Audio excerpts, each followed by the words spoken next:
looking at the most. I do prefer the ones with the wireless sensors, as I can have several displays, and that allows me to monitor brooder conditions from all over the house. You can even get ones that will allow you to monitor results from your smartphone. And did you poop again? Good thing I buy these shirts in bulk. Now, the fifth topic, insulation. You want to be able to keep the heat in the rooters to save on the electrical costs and on the equipment life, and also to prevent the wilder temperature swings. The insulation is placed around, beneath, maybe even on top. Just leave enough room for clearance around the heating elements and for adequate ventilation. The repeat of fire warning number 3.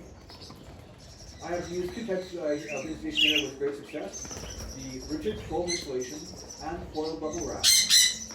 The rigid foam has the advantages of providing a stable structure and a higher insulation value. With the downsides of its porous nature, making it harder to clean, and the difficulty in measuring and cutting parts.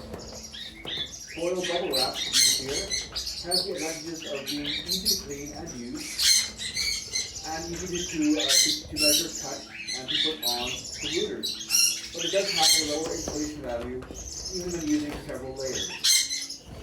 The next time I take these rooters apart for a deep clean, I will most likely rebuild using both a rigid insulation frame covered in one layer of the foil bubble wrap and sealed off with aluminum foil tape. There are other insulations available on the market, such as spray foam and fiber banding used in the housing. These will not work very well in this situation for obvious reasons.